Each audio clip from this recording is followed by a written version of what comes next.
So it's Wednesday morning, the 29th of June, here in the Camino on left Barcelos.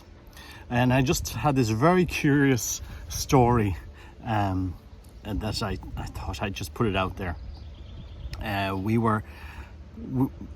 walking with my son, as people know, Christopher. He's 12, so I'm trying to find places that are a little bit directed towards him. If there's a swimming pool, something that a kid would like.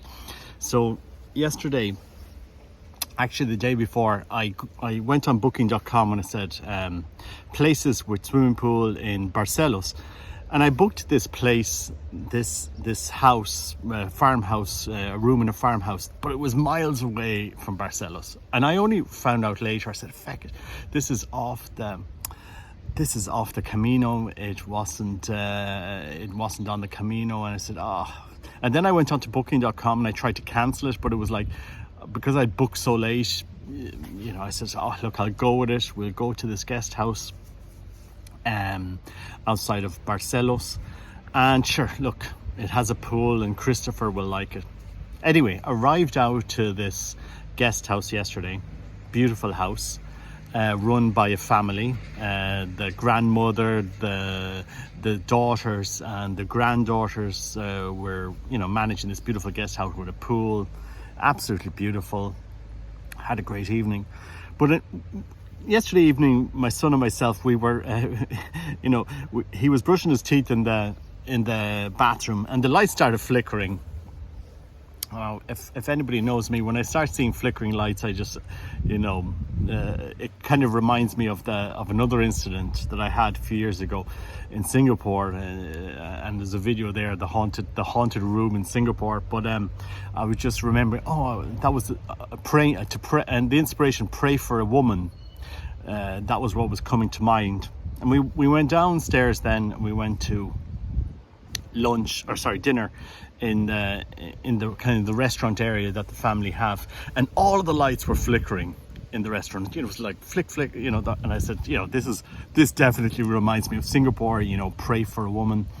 And anyway, the grandmother comes in, and I said, "Oh God, you've got a beautiful place, and how many kids do you have?" And she says, "Well, I've got I have 5 daughters and a son." And that's a beautiful big family. He says, "Yes, and one of my daughters has died." I said, "Oh, really?" I mean, and it's kind of strange.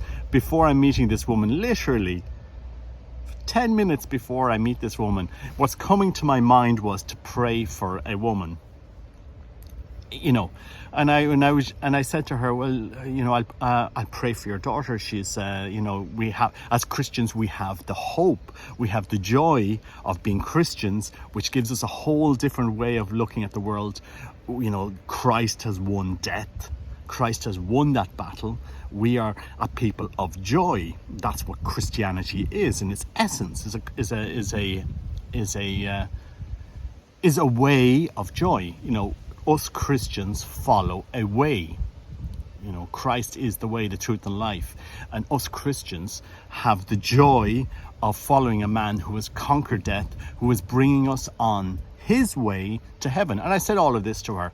And I said, you have to be, and she started crying, and not in a sad way, but kind of, she understood the message I was trying to give her.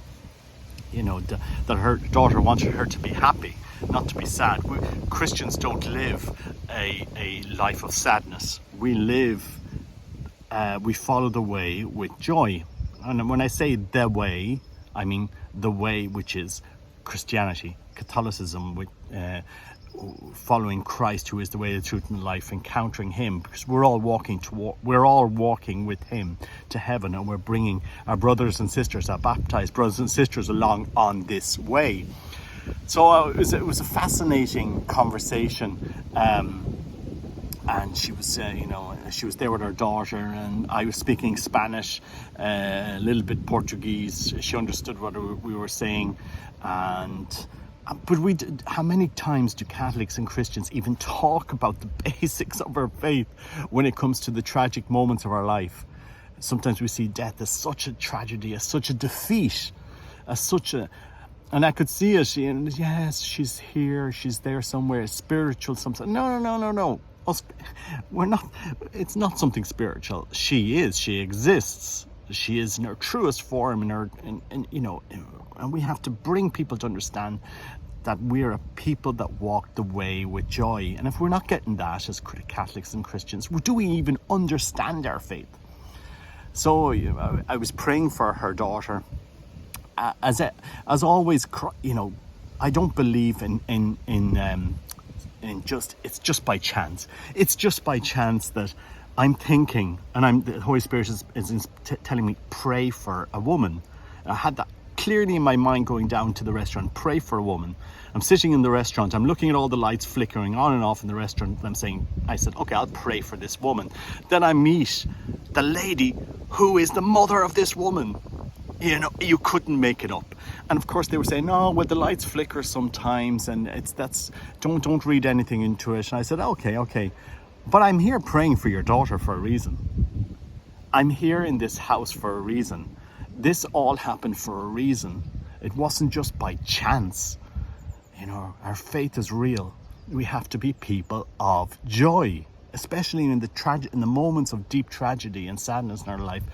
We Christians, Catholics, are people of joy. And if we don't get that, we're living in a deluded world where we will always be caught up with the negativity, the sadness, the betrayals, and all of this. We have to understand our way is a different way than the world. And we have to put our hopes and our dreams and our aspirations into something that transcends, that goes beyond this world.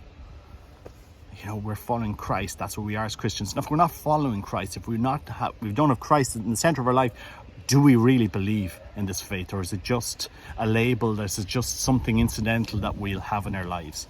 Anyway, just thought I'd share that story. I thought it was very profound. It was very interesting. I've been thinking about it all morning. We have to be people of joy, and we have to preach that joy. We have to preach the gospel to other people we meet along the way. It's quite simple. It's quite simple. It's beautiful. Anyway, God bless from the Camino. I'm here in one of the towns. We've got about 2 hours more walk. I'm not going to kill Christopher, but it was a beautiful day, and I have to think. It's a beautiful time to be Christian, to be Catholic.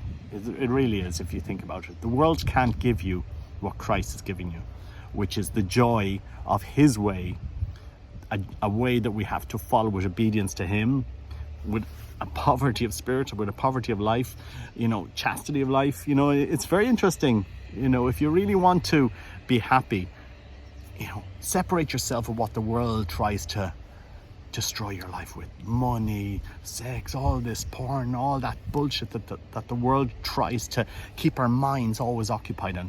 Get out of that. Try something different. You would be amazed at what the way has to offer you if you really started walking that way with Christ.